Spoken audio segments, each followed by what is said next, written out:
buenas noches Julián, buenas noches Diego, lo mismo para todo el personal en cabina. Un saludo muy especial que quiero hacer extensivo a todos y cada uno de ustedes, queridos oyentes, que nos acompañan en esta oportunidad cuando vamos a hablar de la oración de la serenidad.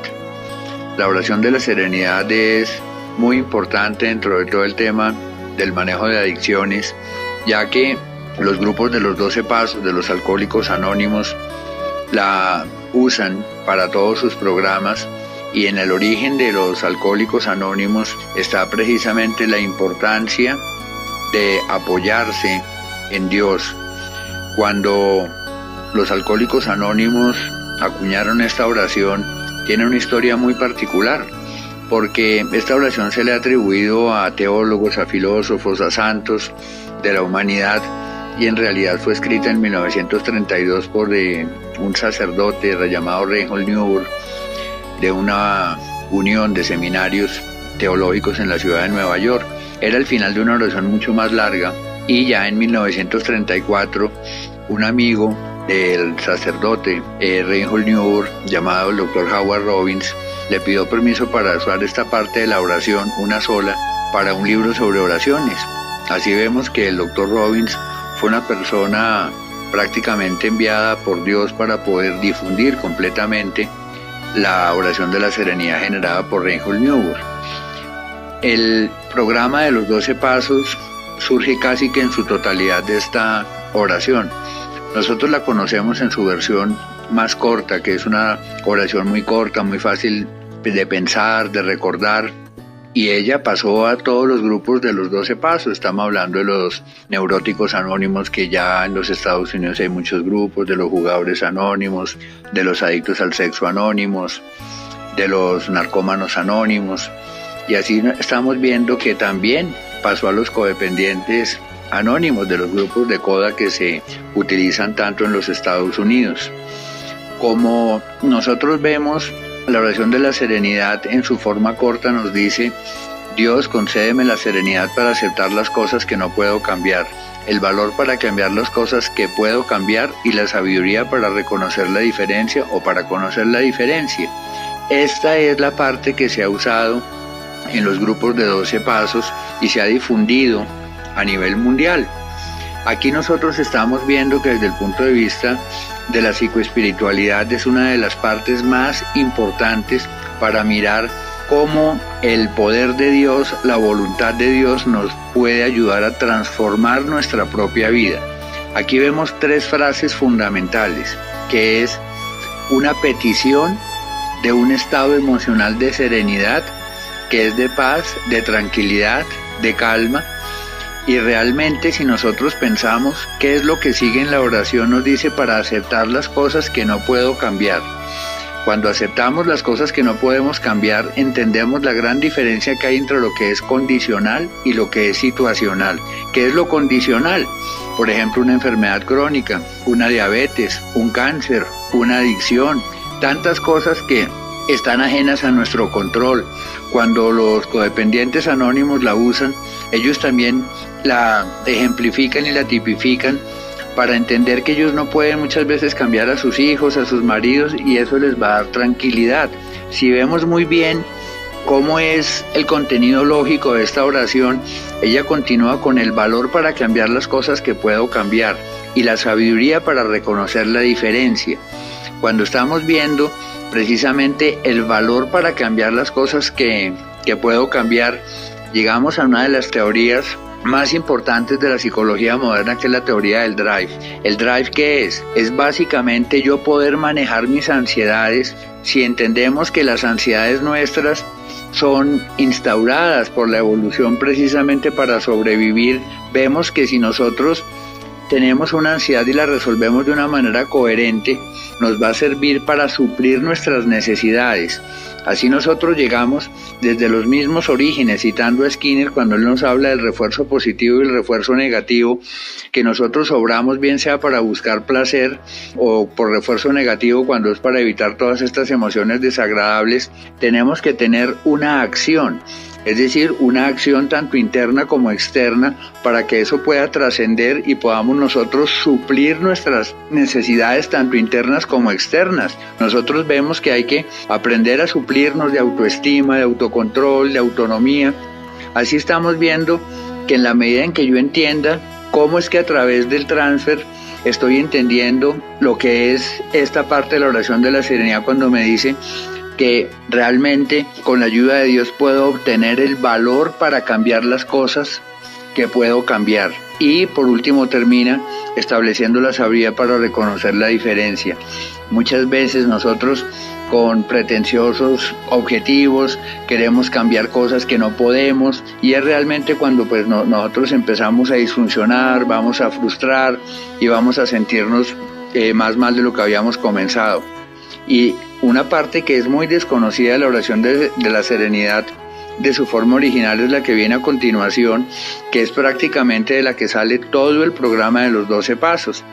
Esa aceptación es completamente necesaria. Antes de aceptar debemos identificar como un acto racional lo que debemos aceptar.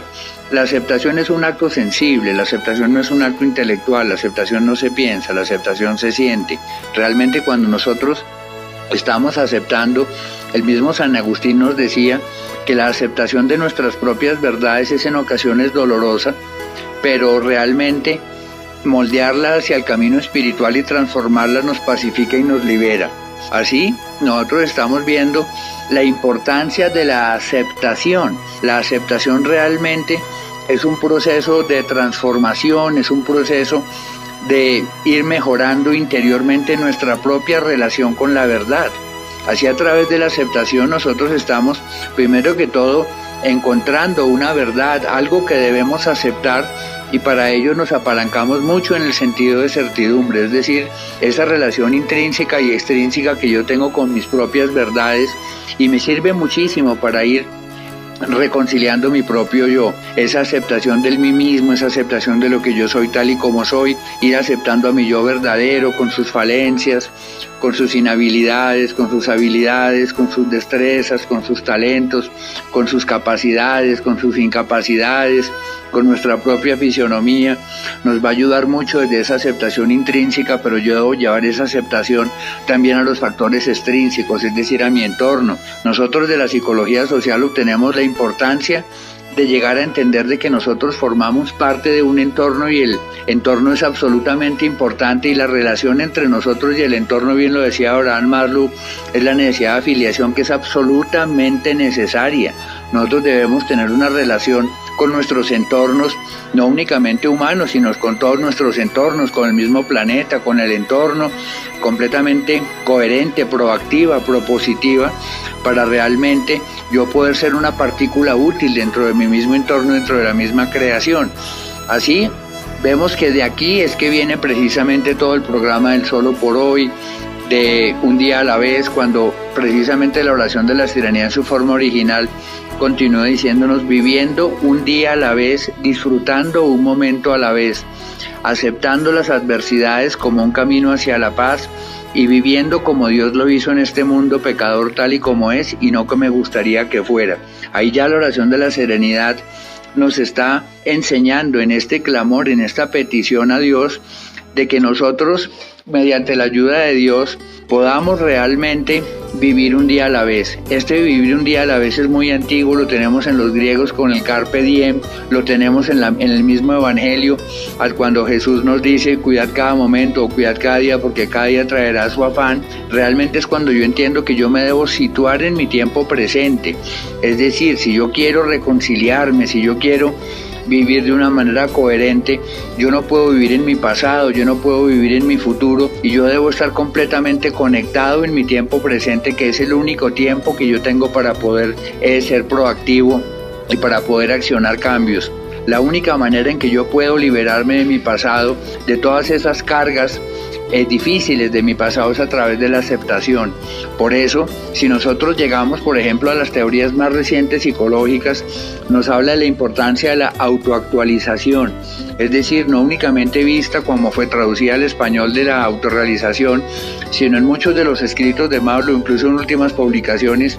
que han realizado sus discípulos y sus revisores, hablan de la importancia de la autoactualización como vivir actualizado, vivir en el tiempo presente. ¿Qué es vivir actualizado? Eso no significa de vivir con las emociones del pasado, que si me hicieron algo hace 10 años todavía lo resiento el día de hoy, que si alguien me hizo daño, me maltrató, sigo todavía con esas emociones pretéritas que ya son obsoletas, todavía contaminando mi tiempo presente. Yo también debo actualizarme constantemente, actualizarme con las actividades de mi trabajo, actualizarme con las actividades de la familia, que esa actualización es absolutamente necesaria para nosotros poder darnos cuenta, y darnos cuenta nos genera conciencia. Así estamos viendo que si yo quiero tener una conciencia plena, un mindfulness completamente pleno, sin duda alguna yo tengo que manejar mis unidades de atención, mis unidades de intención, mis unidades de acción, que son las que me configuran la voluntad de una manera completamente coherente. Así el pasado es algo que ya sucedió, no lo podemos cambiar, por doloroso que este sea, por traumático que este sea, pero si seguimos peleando contra nuestro pasado mediante la negación o la no aceptación, vamos a seguir viviendo el problema del ayer en el día de hoy. El pasado tenemos que dejarlo ir, y la manera de dejarlo ir es aceptándolo a profundidad, descargando todas esas cargas emocionalmente difíciles, desagradables, y procesándolas de una manera coherente. Así nos está diciendo que yo debo aprender a vivir en un mundo pecador tal y como es. Esto nos lo dice desde el mismo Jesucristo de una manera completamente clara cuando nos dice: formen parte del mundo pero no pertenezcan a él. Si yo empiezo a pensar en el mundo, en las enfermedades, en la corrupción, en la maldad, en la crueldad, en los asesinatos, en la violación de los niños, en las adicciones, en las enfermedades mentales, hombre, voy a estar trayendo los problemas de los demás hacia sí mismo y voy a transformar un conflicto externo en un conflicto mío. Como me sugiere el mismo Jesucristo poder interactuar en el mundo. Es una frase completamente célebre y válida de Jesucristo cuando nos dice: formen parte del mundo pero no pertenezcan a él. Es decir, cómo yo logro eso es: no le crea al mundo, pero créale a Dios. Es decir, esto es de absoluta profundidad, porque si yo le creo al mundo, le creo a la corrupción; si yo le creo al mundo, le creo a la prostitución; si yo le creo al mundo, le creo a la droga; si yo le creo al mundo, le creo a la perversidad, a la maldad, a la crueldad. Y por ello yo no le debo creer al mundo, le debo creer a Dios y a las verdades del mundo, y realmente eso me va a ayudar a vivir en un proceso espiritual completamente digno y eficaz. Este significado lo vemos también en la cruz de Jesucristo. Tenemos el palo vertical, que es la verticalidad, donde nos dice ya desde los antiguos profetas y los profetas mayores, que es reforzado por San Pablo, que nosotros no debemos tener ni sombra ni declinación, que nuestra verticalidad espiritual debe mantenerse firme para no hacer sombra. Cuando nosotros nos inclinamos al mundo, cuando nos inclinamos al pecado, realmente es cuando van a empezar los problemas, y la cruz nos enseña que también tenemos una horizontalidad, es decir, una transversalidad, porque debemos sobrevivir en el mundo, debemos aprender a vivir en él sin hacernos daño y siempre cultivando la ética y la moral. Por eso es supremamente importante entender que esta misma oración nos lleva a ese impulso de generar cambios interiores, del accionamiento de los cambios, de motivar nuestros cambios, de perseverar en esos cambios a través de un proceso de esfuerzo, de disciplina, hasta el que logremos esas recompensas que se deriven de nuestro esfuerzo, y una motivación completamente coherente sin coger esos atajos de gratificación. Desgraciadamente el mundo se ha venido corrompiendo por la cantidad de atajos que está generando de dinero fácil, corrupción, trampas, maldad, crueldad, sexo fácil, drogas que les van a generar placer y se van a terminar haciendo daño. Por eso es muy importante que nosotros aprendamos a aplicar esta oración de Reinhold Niebuhr, que es absolutamente válida, y es una oración que fue válida desde 1932, que cuando fue escrita, ellos los tomaron los Alcohólicos Anónimos hace ya muchísimos años, y ya fue oficializada en 1940, obviamente bajo los permisos de la familia del doctor Howard Robbins y los permisos de la hija de Reinhold Niebuhr, porque ahí no hubo plagio alguno, todo fue completamente oficializado y legalizado para poder hacer estas publicaciones y su uso fuera completamente difundido a través de los Alcohólicos Anónimos, lo que es algo completamente loable, porque esta oración, cuando se profesa con fe, realmente salva vidas, y son millones de las vidas que se han salvado a nivel mundial profesando la oración de la serenidad. Así, la oración continúa diciéndonos que si yo me entrego completamente a la voluntad de Dios, de un modo que pueda ser razonablemente feliz en esta vida, incremente feliz en la vida del más allá, nos está dando una promesa, que hay una vida después de la muerte, y que si yo me entrego a la voluntad, si yo acepto la voluntad, que es precisamente lo que se contiene en el Padre Nuestro en su principio, empiezo a entender que por calamidad, por desgracia que exista, yo debo incluso aprender, como dicen los grandes teólogos, a dar gracias por la adversidad, porque de una u otra manera la adversidad yo la debo tomar